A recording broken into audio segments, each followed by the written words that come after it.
kerja. Masalahnya adalah kalau dilakukan dengan teman lawan jenis yang usianya hampir sebaya, yang banyak kesamaan hobi dan minat. Nah, pertemanan personal ini berubah bentuk menjadi hubungan pribadi yang romantis, di mana dasar pertemanan bukan lagi itu kesamaan minat, cara berpikir, tapi ketertarikan. Nah, mula-mula udah tentu nggak diungkapkan secara langsung, tapi saling tahu, karena bisa melihat, bisa membaca bahwa dia suka saya, dan saya juga tahu bahwa orang itu juga tahu saya suka dia. Nah, akhirnya dengan banyaknya waktu dihabiskan dalam bekerja bersama, relasi ini akhirnya bertumbuh dan mengakar. Ya, berarti si istri ini harus bisa menjaga jarak dengan rekan-rekan kerjanya maupun dengan pelanggan-pelanggannya gitu misalnya Pak Palen. Ya, mesti bisa ya, karena kita nggak bisa sangkal bahwa ya orang itu tuh nggak selalu baik. Ya, orang itu nggak selalu baik. Kadang-kadang ada rekan-rekan pria di tempat pekerjaan yang kalau ngelihat ada seorang istri yang kayaknya kok baik orangnya, menarik lah, apalah, mencoba mendekati. Padahal sudah tahu istri itu sudah ada suaminya, orang itu sudah ada suaminya, tetap aja nggak peduli, mau aja didekati. Nah, kalau nggak kuat-kuat, ini istri bisa ke bawah, bisa. Apalagi Pak Gunawan kalau ada masalah dalam rumah tangga. Nah, si istri tambah rentan dah. Dia merasa dia nggak diperhatikan di rumah, di tempat pekerjaan. Ditanya kalau nggak datang, ditanya apa yang menjadi bantu, dan ditanya perasaannya, pemikirannya. Nah, dia merasa, aduh kok enak sekali relasi ini. Padahal ini orang hanya begini karena sama istri orang lain, sama istri sendiri mungkin dia nggak begitu. Nah, akhirnya mudah sekali terjadi perselingkuhan. Nah, di masa lalu Pak Gunawan, dalam pengalaman saya melihat mayoritas pelaku perzinahan adalah pria. Sekarang nggak lagi Pak Gunawan. Jadi cukup banyak saya ini mendapatkan kasus-kasus di mana yang melakukannya adalah si istri, tapi suaminya nggak tahu. Nah, kenapa sampai begitu?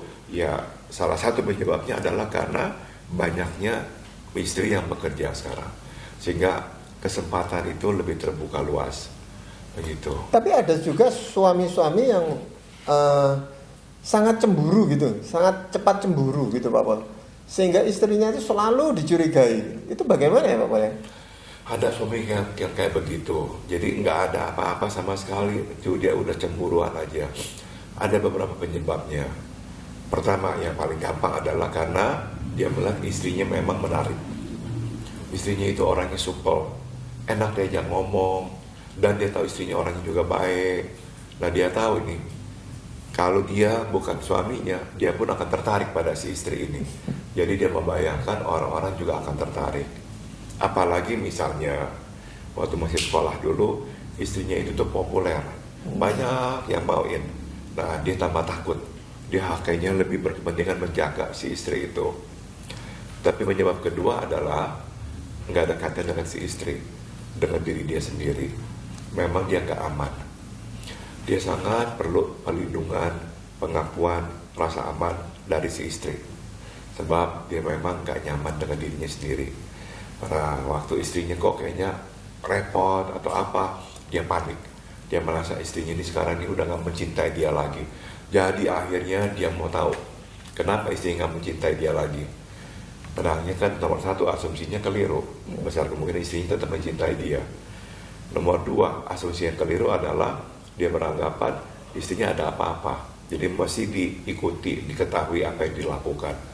Nah, jadi akhirnya istrinya gak suka, mereka bisa bertengkar. Ya, jadi memang kalau ada istri yang bekerja, itu sebaiknya memang bersikap profesional gitu. Jadi memang dia niatnya bekerja secara profesional gitu Pak Pol ya. Jadi jangan dicampuri dengan urusan-urusan pribadi yang bisa merusakkan rumah tangganya ini.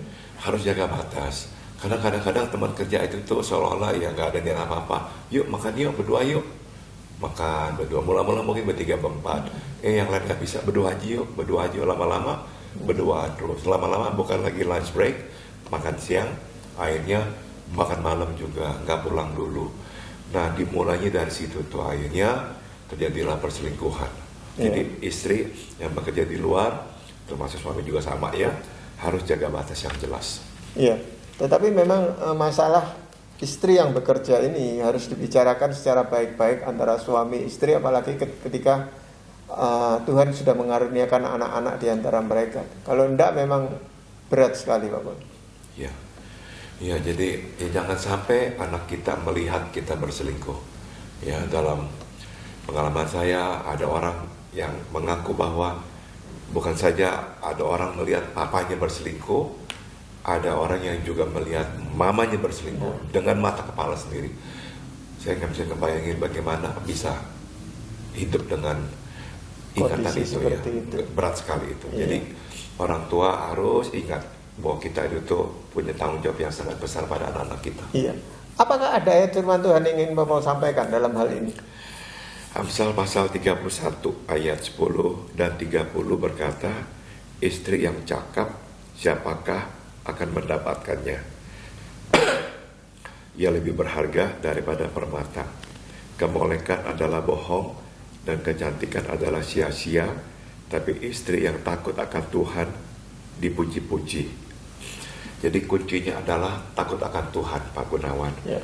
Takut akan Tuhan akan memandu langkah hidup kita dimanapun kita berada, baik dalam rumah maupun tempat pekerjaan. Iya, terima kasih Bapak untuk perbincangan ini. Pemirsa, kami ucapkan terima kasih Anda telah mengikuti perbincangan kami dengan Bapak Pendeta Dr. Paul Gunadi. Kami percaya tayangan ini bermanfaat bagi kita sekalian.